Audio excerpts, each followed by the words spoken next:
Hey homies, I am in the bed today with Sir. He's reading a book right now, if you can see the book.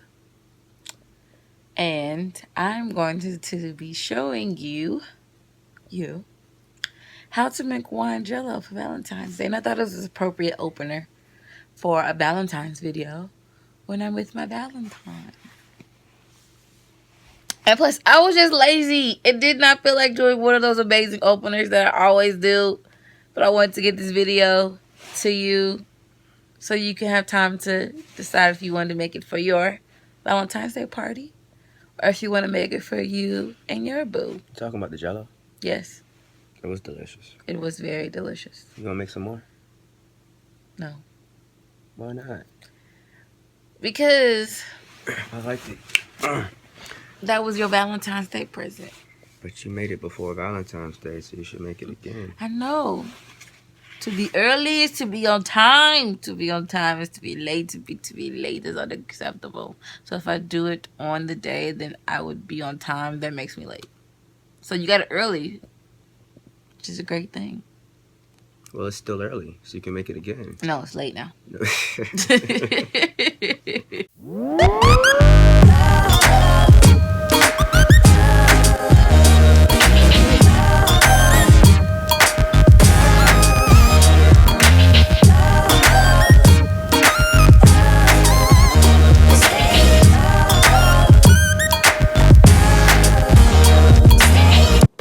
Hey homies, for the things you and I should try to DIY, I wanted to try my hand at this really simple recipe for wine jello.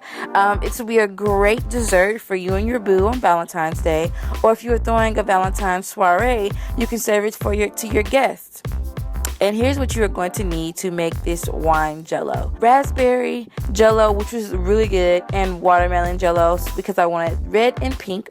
You're going to need a mixing bowl, some water, and wine. I used Chardonnay for my white, which went into my watermelon jello, and I used Cabernet for my red, and strawberries and raspberries for garnish. So you need to measure out about a cup of water, a little bit more for boiling purposes. And you're going to pour that water into your pot, boil your water on high. And you're just going to make jello like regular old jello. Pour your contents in the jello pack into your bowl. And once your water is nice and hot, you're going to pour the hot water into the jello mix. And I stir it with a whisk. You can use a fork or a spoon, but I had a whisk on hand. So I'm going to stir that up. Make sure all the grains are dissolved.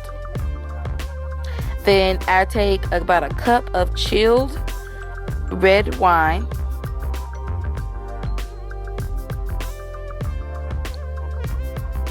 And I pour it into my mix.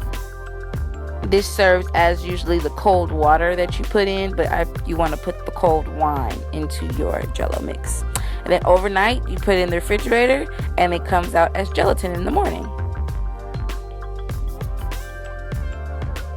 That's my red version and my pink version. So time for garnish now. So I have some strawberries and some raspberries, and I want to make some really cute hearts out of my strawberries. So what you're going to do, you're going to take your knife and you're going to cut just a small V to get the green part off, and then just slice them into little bitty slices. And they come out like little hearts. I could round them off a little bit more, but for the most part, they look like hearts.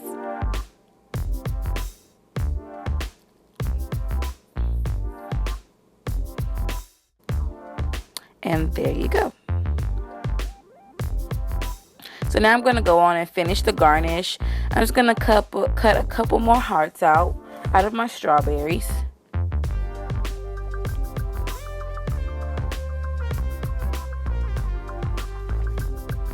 And I'm also going to use my strawberries for a garnish, like a chopped up diced garnish. I don't know what the formal term is, but like I said, this is a DIY you and I should try. Not master, but try to see if we even like it. Then I take my raspberries. These raspberries were so good on the end result. They just made the flavoring of the jello and the strawberry. It was just so good. So I'm going to take some raspberries and I'm going to dice those up as well, so I can mix them up with my garnish, mix them up for my garnish and my strawberries. And there I have my garnish and my hearts.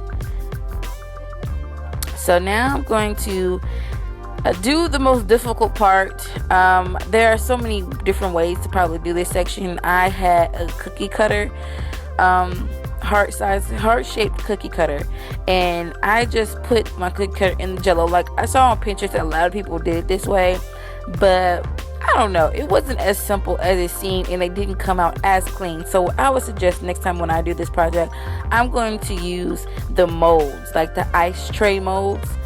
I'm going to see if that works better, but so far this was okay. I wouldn't want to do this for a large party. If you do a large party, I would definitely use the heart-shaped jello molds. And I used a spatula to try to get it out. Like after I did that part, I was like, how in the heck am I going to get this thing out? But I did, and they came out as clean as possible for the, purpose of this being a DIY to try.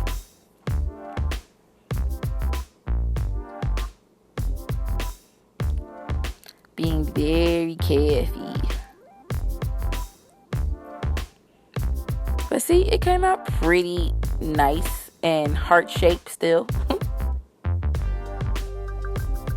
And FYI, that raspberry one, this red one, was so good with the Cabernet.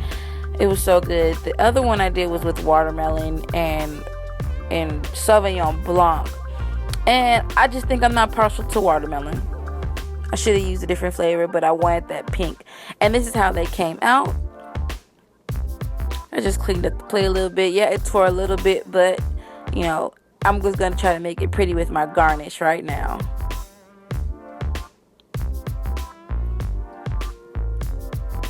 So I mixed up my raspberries and strawberries and put a little dollop in the very center of my Jell-O hearts.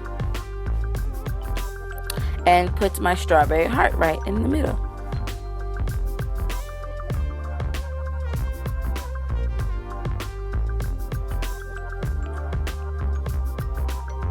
And voila, you have beautiful Jell-O wine hearts with a raspberry and strawberry garnish. And here is the watermelon version.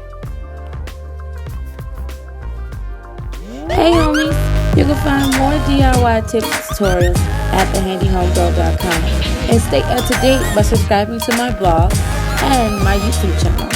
And you can also follow me on Facebook, Pinterest, Twitter, and Instagram. See you later, guys. Bye.